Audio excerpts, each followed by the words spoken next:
Hello what's up everybody, my name is Nick and welcome back to my YouTube channel let me flow. जैसे कि आप सभी जानते ही हैं कि 2 नवंबर से एलपी लोको पायलट और 16 दिसंबर से टेक्नीशियंस की एग्जाम्स शुरू होने वाले हैं। तो इसका मतलब ये है कि आपके पास एलपी की प्रिपरेशन के लिए लगभग 40 दिन और टेक्नीशियन के लिए लगभग 60 दिन बाकी है। अब सवाल ये उठता है कि हमें किसके लिए डेडिकेटेड होकर तैयारी करनी चाहिए, एलपी के लिए या फिर टेक्नीशियन के लिए। तो आज के इस वीडियो में हम इसी कंफ्यूजन को दूर करने की कोशिश करेंगे। जो लोग एलपी और टेक्नीशियन दोनों के लिए फॉर्म भर चुके हैं उनमें से लगभग 90% स्टूडेंट्स इस दुविधा में होंगे कि किसकी तैयारी पर ज्यादा फोकस करें। इसके साथ ही 50% से ज्यादा स्टूडेंट्स ऐसे भी होंगे जो इंतजार कर रहे होंगे कि एक बार एग्जाम की डेट अनाउंस हो जाए, फिर वे अपनी तैयारी जोरों शोरों से करने लग जाएंगे। इस वीडियो के माध्यम से मैं आपको ये बताने वाला हूँ कि दोनों में से किस एग्जाम में सफलता प्राप्त करना आपके लिए आसान हो सकता है। अगर आप पिछले 4-5 साल से पूरी तरीके से तैयारी कर रहे हैं तो ये वीडियो आपके लिए नहीं है। ये वीडियो उन स्टूडेंट्स के लिए है केवल जो अपनी तैयारी को लेकर थोड़ा असमंजस में है और जानना चाहते हैं कि एलपी और टेक्नीशियंस में से किसमें सिलेक्शन की संभावना ज्यादा है। इसलिए इस वीडियो को लास्ट तक देखें और बिना स्किप करे ये जाने कि कौन सा ऑप्शन आपके लिए बेहतर होगा। तो अब हम आते हैं इसके मेन पॉइंट पर। एलपी और टेक्नीशियन के लिए लगभग 18,000 और 14,000 पोजीशंस पर भर्ती आई है और जो एग्जाम की डेट्स है वो भी अनाउंस हो चुकी है। अब हम बात करते हैं सबसे मेन सवाल की जो स्टूडेंट्स के मन में है, टेक्नीशियन के मुकाबले एलपी में सिलेक्शन मुश्किल क्यों है। सबसे पहले एलपी का जो एग्जाम होगा उसमें आईटीआई, डिप्लोमा और बीटेक वाले सारे के सारे स्टूडेंट्स शामिल होते हैं। अब इसमें कंपटीशन का लेवल बहुत ज्यादा बढ़ जाता है। वहीं अगर बात करें टेक्नीशियन की तो उसमें केवल आईटीआई वाले स्टूडेंट्स शामिल होते हैं,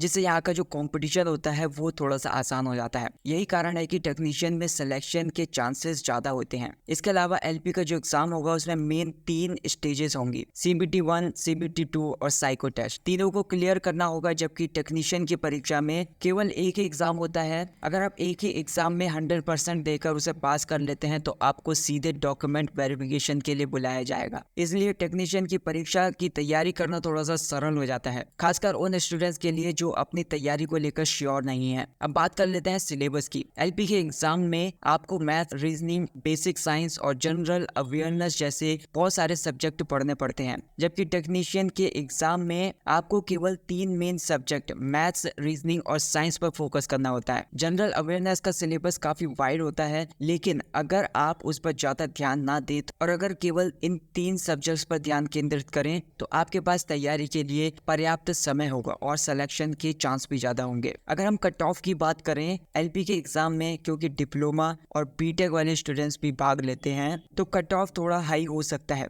दूसरी ओर टेक्नीशियन की परीक्षा में आईटीआई वाले ही ज्यादातर स्टूडेंट्स होते हैं, इसलिए यहाँ पर कट ऑफ थोड़ा लो रहता है। अगर आप टेक्नीशियन और एलपी दोनों की तैयारी कर रहे हैं और आपकी तैयारी थोड़ी सी कमजोर है तो मैं आपको ये सजेशन देना चाहूंगा कि टेक्नीशियन की परीक्षा की तैयारी पर ज्यादा फोकस करें। अगले 60 दिनों में आप मैथ्स, रीजनिंग और साइंस को अच्छे से कवर कर सकते हैं। अगर आप इन तीनों सब्जेक्ट्स में अच्छी तैयारी कर लेते हैं तो आपके सिलेक्शन के चांसेस बहुत ज्यादा बढ़ जाएंगे। तो इसका कंक्लूजन यही है, अगर आपकी तैयारी थोड़ी सी वीक है और आप दोनों में से किसी एक को चुनना चाहते हैं तो टेक्नीशियन के लिए जाना बेहतर ऑप्शन होगा आपके लिए। टेक्नीशियन की परीक्षा में सिंगल एग्जाम होता है जिसमें मल्टीपल स्टेजेस की टेंशन नहीं होती। वहीं एलपी की परीक्षा में मल्टीपल स्टेज होते हैं और साइको टेस्ट जैसी चैलेंजेस का भी सामना करना पड़ता है। तो इस वीडियो का मेन उद्देश्य किसी को ये बताना नहीं है कि वे एलपी की तैयारी ना करें, बल्कि ये है कि जो स्टूडेंट्स कंफ्यूज हैं और एक साफ दिशा चाहते हैं उनके लिए ये वीडियो मददगार हो। अगर आपको लगता है कि आप एलपी की तैयारी कर सकते हैं तो आप उसकी तैयारी जारी रख सकते हैं, लेकिन अगर आप कोई एक